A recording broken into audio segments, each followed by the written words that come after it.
dans ce 4e épisode de Good Morning 3D, l'émission dédiée aux grandes tendances de l'impression 3D proposée par 3D Native. Avec mes invités du jour, je reviendrai sur la thématique de la production en masse. À travers le retour d'expérience de nos experts, nous verrons comment les technologies 3D permettent aujourd'hui de répondre à des volumes toujours plus importants dans un épisode intitulé « L'impression 3D plus forte que l'injection plastique ».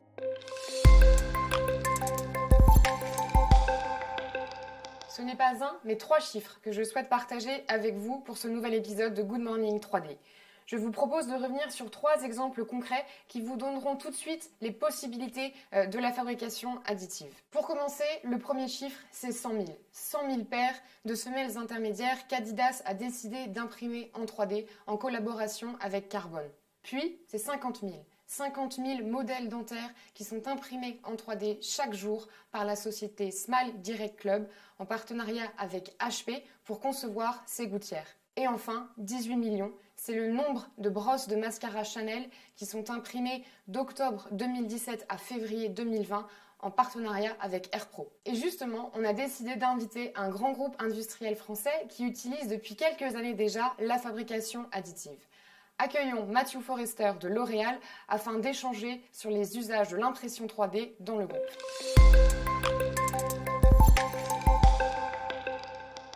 Bonjour Matthew Forrester, merci d'être l'invité de ce nouvel épisode de Good Morning 3D. Alors Matthew, vous travaillez chez L'Oréal en tant que Additive Manufacturing Technical Manager et vous êtes en charge notamment du déploiement de l'impression 3D au sein du groupe. Alors est-ce que vous pourriez nous rappeler la genèse de l'impression 3D chez L'Oréal et les usages que vous en faites aujourd'hui ? Oui, tout à fait. Merci beaucoup déjà pour l'invitation. L'impression 3D chez nous, c'est pas nouveau. On a acheté la première imprimante polymère en 93, je pense, dans les équipes aux US. Et on utilise le conformal cooling avec les moules faits en acier depuis longtemps. Donc là, c'est vraiment dans les 2-3 dernières années, on voit vraiment une accélération de l'utilisation de fabrication additive où ça peut vraiment nous apporter de la valeur pour nos produits. Donc là, on a construit 3 axes. On est en train de travailler le côté prototypage, pour accélération de prototypage, le déploiement industriel dans nos usines et la fabrication de nos produits finis, comme ce merveilleux parfum qui a été créé par les équipes packaging pour des éditions limitées. Et donc pour faire le lien avec le sujet du jour, j'aimerais en savoir un peu plus sur les challenges qui sont liés à la fabrication additive de séries de pièces chez L'Oréal. Alors est-ce que vous êtes souvent confronté à des demandes en interne de collaborateurs, enfin de personnes qui veulent justement imprimer des gros volumes de pièces et comment est-ce que vous faites pour gérer justement ces demandes ?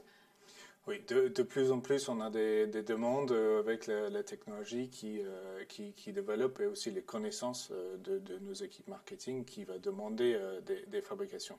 Ce qui est important à garder en tête, c'est qu'on n'a pas envie de déployer la technologie juste parce que c'est l'impression 3D, c'est nouveau, etc. Il y a d'autres personnes qui l'ont fait, c'est sympa, mais nous, ce qu'on a envie de faire, c'est vraiment d'apporter la technologie qui va ajouter une vraie valeur pour le consommatrice, soit une nouvelle esthétique, soit quelque chose qui est meilleur pour l'environnement, ou soit d'intégrer une nouvelle fonctionnalité dans ces produits. Et donc j'imagine que pour pousser cet axe, vous êtes confronté à des limites, forcément. Donc, vous avez travaillé avec différents partenaires industriels sur des projets comme 3D Molding. Est-ce que vous pouvez nous en dire plus sur ce projet et comment vous faites pour repousser ces limites-là aujourd'hui ? Oui, du coup, le 3D Molding, c'est vraiment dans le premier pilier, donc c'est vraiment dans la fabrication de nos prototypes où on peut accélérer et les équipes puissent avoir des pièces avec la bonne matière qu'on va utiliser ensuite pour l'injection plus tard. Et comme ça, on peut vraiment pousser les limites de l'allègement de nos pièces. On peut vraiment pousser les limites de l'ergonomie pour le consommatrice avec des pièces qui se comportent comme des pièces réelles qui seront lancées sur le marché. Donc là, on a des moules chez Initial Prodways, on a de l'impression directe de nos pièces avec les bonnes résines, et aussi on travaille sur 2-3 autres technologies qui seront dévoilées bientôt, je pense. Très confidentiel, je comprends. Alors, vous avez également mis en place un groupe de travail avec différents industriels français qui aujourd'hui utilisent la technologie comme Decathlon. Est-ce que vous pouvez nous en dire plus sur cet écosystème et quels sont les freins récurrents qui remontent lors de vos échanges?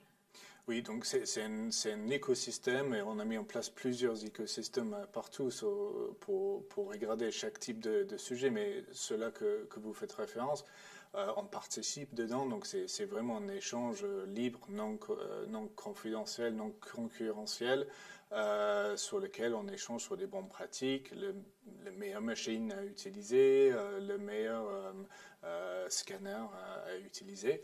Et ça fait un vrai gain de temps parce qu'on n'est pas obligé de tout tester. Là, on a 2 imprimantes dans nos labos aujourd'hui qu'on est en train de tester.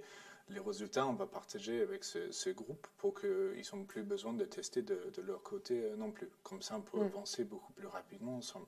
Un autre exemple, c'est que là, on a organisé un événement virtuel au sein de notre service qui s'appelle MIT Make Your Technology, où on a invité des fabricants d'imprimantes, on a des autres gros industriels qui nous rejoignent et tous les représentants de chaque usine qui vont partager leurs bonnes pratiques ensemble et d'être inspirés d'autres domaines d'application. Merci beaucoup Mathieu pour ce retour d'expérience. Je vous propose maintenant qu'on accueille une start-up qui a misé sur l'impression 3D pour développer un nouveau concept innovant.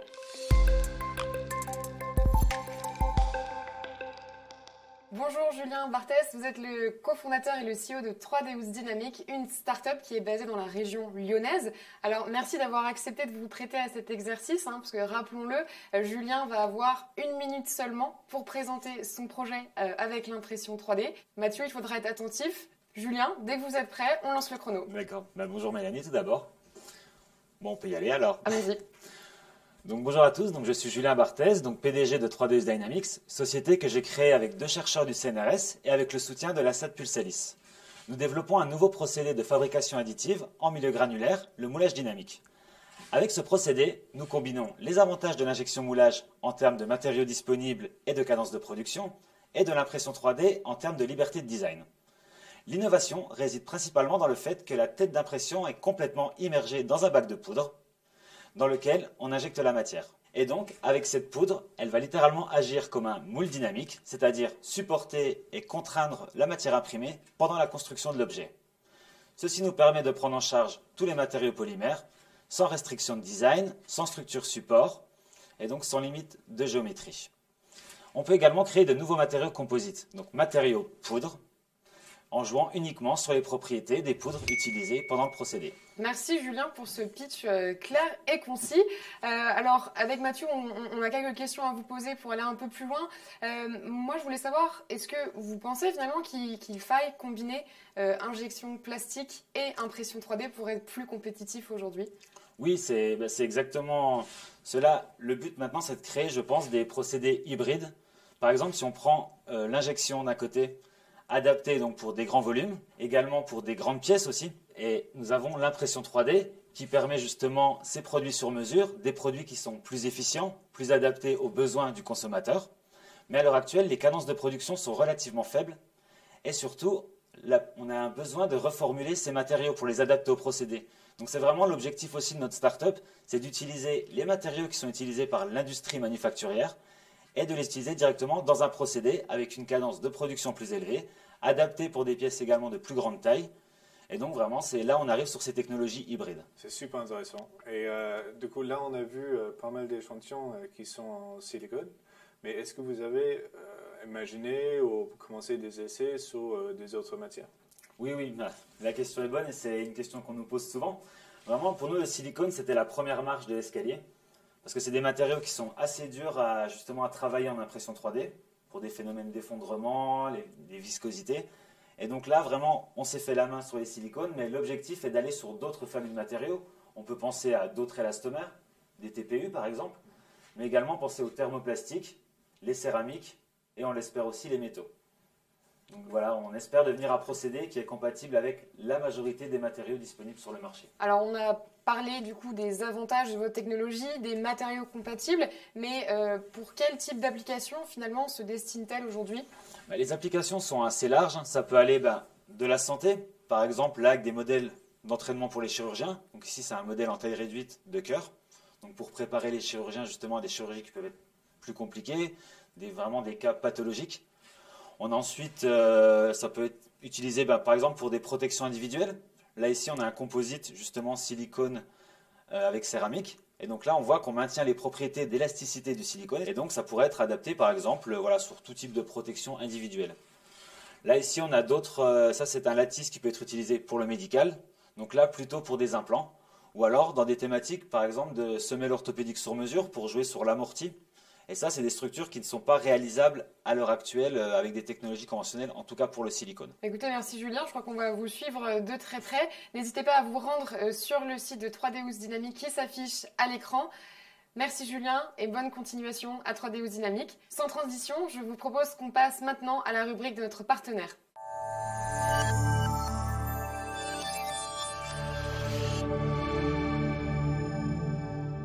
Pour cette nouvelle rubrique, j'ai le plaisir de recevoir Sébastien Cadalin et Clément Moreau. Bonjour Sébastien, vous êtes Application Engineer chez HP. Parmi les dernières solutions lancées par HP récemment, il y a l'imprimante 3D MJF 5200, une imprimante qui est tournée vers la production. Alors, quelles sont les spécificités d'une machine dite de production ? C'est la combinaison de deux facteurs clés. Le premier, c'est être capable de produire un grand nombre de pièces par jour et tous les jours de l'année. Et le deuxième aspect, c'est la capacité à avoir des pièces répétables, donc toutes des pièces qui soient dans les mêmes jeux de tolérance dimensionnelle par exemple, ou avec des mêmes propriétés mécaniques, qui assurent à l'ingénieur qui conçoit les pièces que toutes les pièces sont conformes. Alors l'un des bénéfices de la technologie Multi-Jet Fusion réside dans l'optimisation des coûts. Quels sont les ingrédients pour réussir cette optimisation ? Les trois ingrédients clés sont, le premier c'est la vitesse. On s'est appuyé sur l'impression 3D sur un asset qu'on avait déjà, qui sont les têtes d'impression jet d'encre, donc qui sont capables d'imprimer des motifs de manière très répétable, très robuste et très rapide. Le premier ingrédient. Le deuxième ingrédient, c'est la poudre qui a un très fort de recyclabilité, un très fort taux de recyclabilité, jusqu'à 80, 90 ou même 100% pour certains matériaux. Et enfin, le troisième point, c'est le prix, tout simplement, au kilo des poudres, puisque HP s'associe avec des grands chimistes, et donc les volumes font qu'on arrive à aussi être compétitif rien que sur le prix au kilo. Merci Sébastien pour cet éclairage. Alors je me tourne vers vous Clément. Bonjour, vous êtes le cofondateur et le CEO de Sculteo. Sculteo qui est un service d'impression 3D créé en 2009. Vous disposez aujourd'hui d'un large parc machine, dont la technologie Multi-Jet Fusion. Alors Clément, quels sont vos clients aujourd'hui et sur quel volume de production est-ce que vous les accompagnez ? Alors déjà, vous l'avez dit, on est présent dans le marché de l'impression 3D depuis 2009 avec le métier de base de fabriquer des pièces pour nos clients. C'est-à-dire que nos clients peuvent venir sur notre site internet ou parler à nos commerciaux, envoyer un fichier et on va fabriquer dans nos ateliers. Et ce qu'on fait aujourd'hui, c'est qu'on travaille de plus en plus pour la production, vraiment, avec des volumes de pièces qui commencent à la pièce unique. Alors, on fait encore beaucoup de prototypage de pièces uniques, jusqu'à quelques dizaines de milliers, voire quelques centaines de milliers de pièces dans l'année sur certains gros clients. Est-ce que vous pourriez nous donner des exemples concrets de production en série que vous réalisez en fabrication additive ? Alors, évidemment, c'est toujours difficile de citer les exemples complets des clients. Je voulais citer aujourd'hui deux exemples. D'une part, une société du sud de la France qui s'appelle Lucy Labs, qui est un bureau d'études qui travaille dans tout ce qui est luxe et ce qu'on appelle wearables, et pour lesquels on fait, nous, les parties mécaniques de leurs objets, c'est-à-dire que nous faisons des boîtiers, des choses comme ça, qui vont faire partie des projets de la société. Et ça représente plusieurs dizaines de milliers de pièces par an, juste pour ce client Lucy Labs, donc je trouve que c'est quand même un exemple très intéressant. Et le deuxième exemple que je voulais vous donner, c'est une société qui s'appelle Aqua Production, qui a lancé une gamme de séparateurs en plexiglas pour la protection Covid dans les magasins et dans les bureaux. Et là, évidemment, c'est un business très, très moderne, très récent, qui a dû se lancer et se renouveler très rapidement. Et donc, pour faire du sur-mesure, l'impression 3D, et en particulier avec HP, mais aussi avec d'autres technologies, sont vraiment très, très adaptés. On fait aujourd'hui en sur-mesure pour eux quelques dizaines de milliers de pièces aussi. Donc, c'est un exemple de production. Merci Clément. Sébastien, vous avez également des exemples, j'imagine, à nous présenter aujourd'hui ? Oui, je vais prendre un exemple dans le domaine du médical. C'est un domaine dans lequel l'impression 3D est reine, puisque les séries se limitent souvent à une pièce, toujours adaptée au patient. Donc l'exemple dentaire, par exemple, avec Biotech Dental, qui imprime des moules qui servent à concevoir les appareils qui vont, in fine, aller être implantés dans la bouche des patients. Donc c'est un outillage qui est fait à façon pour chaque client. Et donc là, le surcoût de l'impression 3D est nul, donc forcément, on ouvre complètement des marchés. Donc là, on rend quelque chose accessible qui l'était quasiment pas par les méthodes conventionnelles auparavant. Est-ce que vous pouvez partager avec nous un volume de pièces imprimées Oui, ce sont des clients qui ont 2 imprimantes et qui impriment presque tous les jours. Donc, et à chaque fois, c'est des centaines de pièces. Donc voilà, ça donne un ordre de grandeur de leur production annuelle. Très bien. Alors pour clôturer cette rubrique, ma dernière question portera sur les matériaux. Comment est-ce que l'offre de matériaux qui est aujourd'hui disponible en impression 3D, et notamment avec la technologie HP Multi-Jet Fusion, se positionne-t-elle pour les industriels qui cherchent à aller justement sur de la production en volume? Alors HP a pris le parti de faire une plateforme dite ouverte, c'est-à-dire que HP ne fabrique pas de poudre pour ses propres machines. On va plutôt collaborer avec des chimistes, on sait vraiment le métier, et on co-développe les produits. Alors naturellement, HP est arrivé sur le marché avec des polyamides, puisque c'est vraiment une commodité dans le domaine des impressions à lit de poudre. Donc on a commencé par des PA12, des PA11, chargés bits verts. Donc voilà, des matériaux qui déjà sont des matériaux d'ingénierie, donc qui ont des comportements mécaniques et intéressants. Et puis, de plus en plus, on élargit notre portefeuille avec des élastomères et de nouveaux matériaux, notamment en travaillant avec BSF, dont Sculpteo fait partie. Oui, donc comme vous le savez, Sculpteo a été racheté en fin 2019 par le groupe BSF. Et donc, à l'intérieur du groupe BSF, nous fabriquons des polypropylènes et des TPU, essentiellement pour les machines HP. Donc ça, ce sont des matières qui ont aujourd'hui des caractéristiques mécaniques très intéressantes et aussi des caractéristiques en termes de coût très intéressantes, puisqu'il faut quand même le rappeler, le coût reste le nerf de la guerre dans la fabrication additive. Si on veut augmenter en volume, il faut diminuer les coûts absolument. Et ça, le polypropylène de BSF permet d'obtenir le meilleur coût sur le marché aujourd'hui. Même par rapport à de l'injection plastique, par exemple? Alors, pas par rapport à l'injection plastique en millions, mais bien sûr, dans la gamme de fabrication de l'impression 3D, oui, on est capable de faire des choses. Donc, en effet, ce polypropylène proposé par BSF aujourd'hui, il est très compétitif d'un point de vue de prix, tout simplement parce qu'il allie 2 vertus. La première, c'est que c'est un matériau qui se recycle énormément. Donc ce matériau, il peut être recyclé autant de fois qu'on le désire dans l'imprimante 3D. Donc on génère vraiment 0 déchet. Et puis, le deuxième point positif, c'est que c'est un matériau pour lequel on a une filière de recyclage en France. Donc les fameux bacs dans lesquels on peut mettre les plastiques, le polypropylène a sa propre filière. Donc ça fait 2 vertus essentielles, en plus de la technicité du matériau pour lesquels on connaît ce matériau par ailleurs. Et donc ça, c'est aujourd'hui un matériau qui est utilisé pour de la production en série? Qui est utilisé pour de la production et pour des prototypages bonne matière. Parce que des PP ne sont pas courants sur le marché. Donc là, ça ouvre vraiment un champ déjà dans le prototypage. Mais le prototypage, ça peut être des grosses séries. Par exemple, dans le monde de l'automobile, tout de suite, du prototypage, les volumes sont conséquents. Et puis en plus, oui, derrière des pièces finales, du capotage, voilà, toutes choses comme ça. Vous avez beaucoup de clients, justement, Clément, qui viennent vers vous avec ce besoin d'imprimer des pièces avec du polypropylène? Donc, ça commence, puisque le polypropylène a été intégré sur les plateformes il n'y a pas forcément très longtemps. Donc oui, ça commence. Il y a un gros sujet de recyclabilité. C'est-à-dire que le fait que les pièces imprimées puissent être mises dans le bac jaune dans l'essentiel des pays européens, c'est une véritable avantage pour cette matière. Merci Clément, merci Sébastien pour vos témoignages. Je vous propose que Matthew Forrester rejoigne notre table afin de poursuivre nos échanges.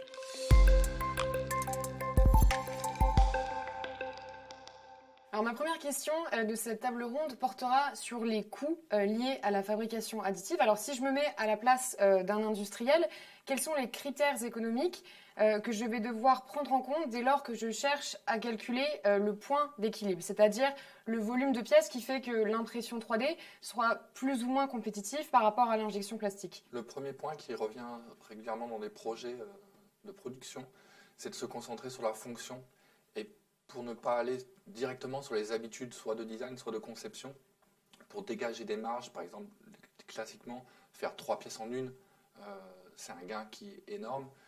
Et si on se focalise sur la pièce, on n'arrive pas à prendre le recul. Donc c'est vraiment important de démarrer par la fonction recherchée. Mathieu, je vous vois hocher de la tête. Oui, non, moi je suis complètement d'accord. L'idée d'essayer de dupliquer une pièce injectée en 3D n'est pas la bonne démarche. Il faut commencer en ajoutant de valeur, soit en intégrant les pièces, soit d'ajouter un mouvement, soit un esthétique ou un géométrique. On n'est pas capable de le faire. Donc il faut commencer avec ça, je suis d'accord. Il ne faut pas non plus oublier les coûts RH et les coûts d'ingénierie. C'est-à-dire que l'impression 3D souvent permet de faire des projets d'ingénierie qui vont aller plus vite. Et les ingénieurs sont des gens qui coûtent cher. Et les projets d'ingénierie, le temps d'un projet d'ingénierie, c'est un temps qui coûte cher. Donc le fait qu'on va fabriquer par impression 3D fait gagner ce temps-là et fait gagner ces coûts-là. Et ça, au final, c'est de l'argent qu'il faut diviser par le nombre de pièces qu'on va faire dans le projet pour revenir au coût unitaire de pièces. Donc je crois que c'est un des sujets importants. Après, du côté fabrication, on a un ensemble de facteurs, le prix de poudre, le prix des machines et les prix de RH, encore une fois, qui peuvent être quand même assez importants. C'est-à-dire que c'est une industrie dans laquelle il y a des opérateurs, c'est une industrie assez manufacturière, avec quand même beaucoup de gens qui travaillent autour des machines.